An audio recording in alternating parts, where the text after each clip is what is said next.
Base ज्यादा, हाँ sorry, base ज्यादा है, मुझे थोड़ी कम जानकारी थी। एक्सपर्ट ने बताया कि बेस ज्यादा है, बेस कम कर। अभी सबसे पहले तो मोहम्मद सलीम साहब जो संचालन कर रहे हैं इस मीटिंग का, उनका बहुत बहुत शुक्रिया कि मुझे बोलने का मौका दिया। मुझसे पहले जो साहिबान बोले हैं वो इतनी एनर्जी में और इतनी 440 वोल्ट में बोले हैं कि मैं शायद उतना ना बोल पाऊंगा। थोड़ा बोलूंगा, आपको ध्यान से सुनना होगा। इस महापंचायत के प्रमुख पंच श्री आबिद रजा साहब और मेरे बड़े भाई ठाकुर योगेंद्र पाल सिंह जी, हमारी इस सभा के मुख्य अतिथि जिनके इंतजार में हम सब हैं, आदरणीय मेरे नेता श्री सलीम इकबाल शेरवानी साहब, और मंच पे विराजमान सभी गणमान्य जन और यहाँ उपस्थित सभी बंधुओं को मैं सलाम करता हूँ। और आपने एक नारा आजकल बहुत सुना होगा, जय श्री राम का, तो मैं उसकी जगह बोलता हूँ, आपसे रिक्वेस्ट करूंगा कि जोर से बोलिए, जय हिंद, जय हिंद। आवाज कम आ रही है क्या? आज खाना वाना नहीं खाया था क्या? थोड़ा जोर से बोलिए, जय हिंद, जय हिंद। हर श्री राम, जय श्री राम के नारे के जवाब में हमारा यही नारा रहेगा, जय हिंद का। ये सेकुलर महापंचायत है और अगर आज सबसे बड़ा खतरा है तो वो सेकुलरिज्म पर ही है, धर्मनिरपेक्षता भी है।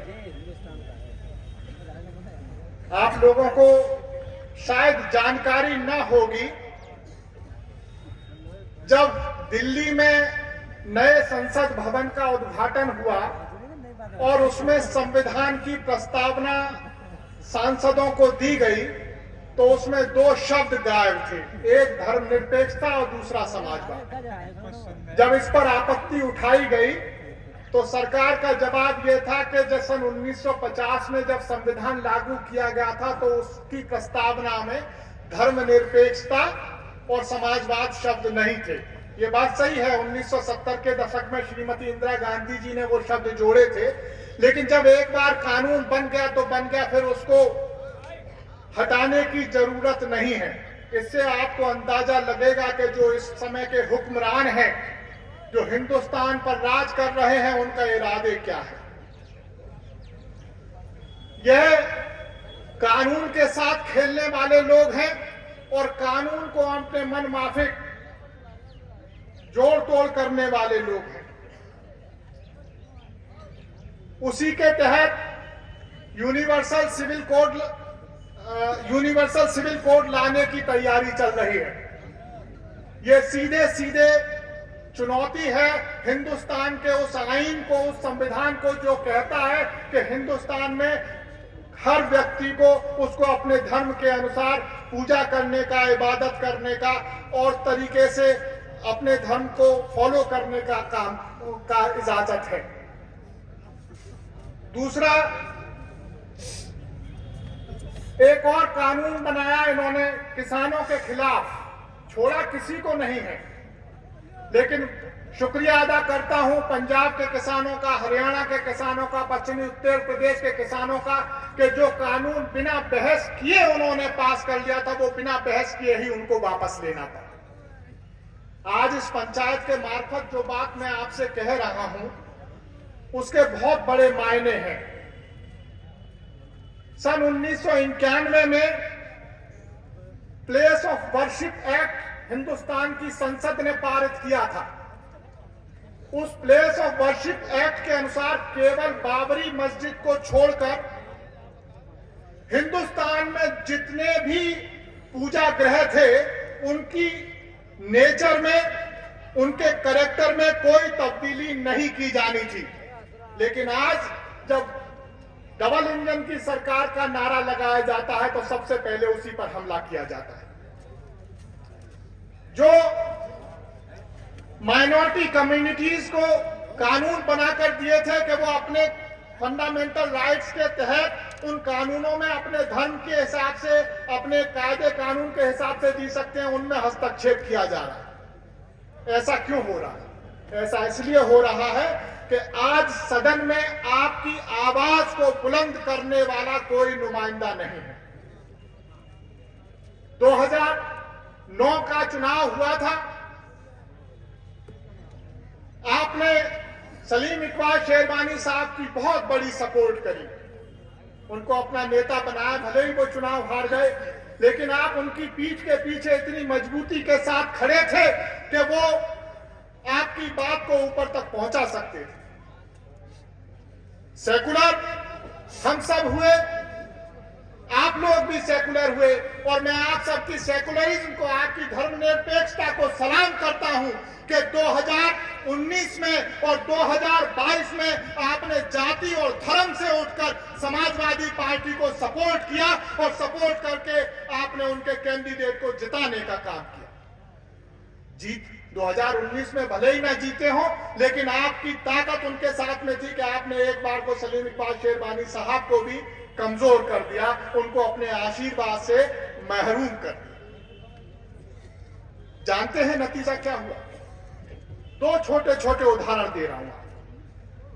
हिंदुस्तान की सरकार ने माइनॉरिटी, सहस्रान की माइनॉरिटीज के लिए उनकी शिक्षा दीक्षा में तरक्की करने के लिए 2 इंस्टीट्यूट यहां पे भेजे, एक इंटर कॉलेज भेजा, राजकीय इंटर कॉलेज, और एक राजकीय डिग्री कॉलेज भेजा। लेकिन आपका नुमाइंदा ना होने की वजह से वो सब वहां बने जहां उन्हें नहीं बनना चाहिए था, वो नाधा में बने।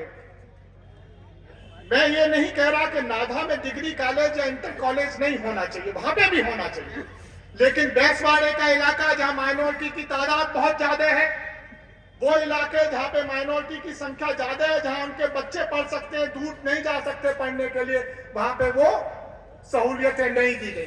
ध्यान दीजिए, ये केवल इस वजह से हुआ क्योंकि आपका नुमाइंदा वहां आपकी चौकीदारी करने के लिए मौजूद नहीं था, वहां सलीम इकबाल शेरवानी साहब मौजूद नहीं थे। जब आप अपने नुमाइंदे को कमजोर करते हैं, जब आप अपने नेता को कमजोर करते हैं, तो कहीं ना कहीं हक तलफी आप लोगों की भी होती।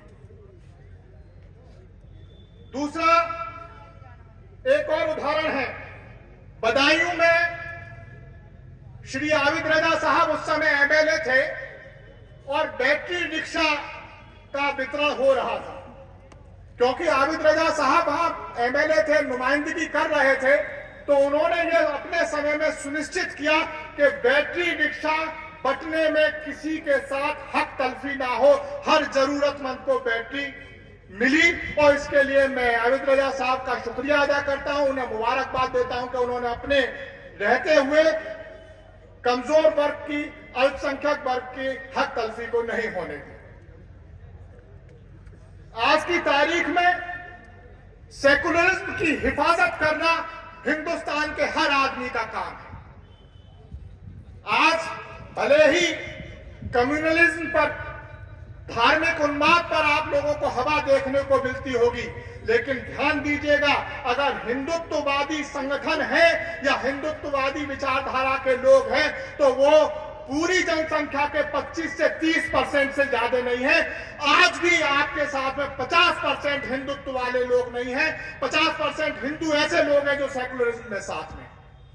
आपको एक ऐसा नेता चाहिए जो आपकी तो नुमाइंदगी करे ही करे, लेकिन जो मेजॉरिटी है उसका वो भी उनके ऊपर भरोसा करे। और मैं ये फख्र के साथ कह सकता हूं कि अगर सलीम इकबाल शेरवानी साहब नेतृत्व करते हैं, तो अगर वो माइनॉरिटी की हिफाजत करते हैं, तो एक भी बदायूं का नेता का जनता जो गैर मुस्लिम है, वो ये नहीं कह सकती कि सलीम इकबाल शेरवानी ने मुस्लिम होने के नाते हमारे साथ हक तलफी होने की।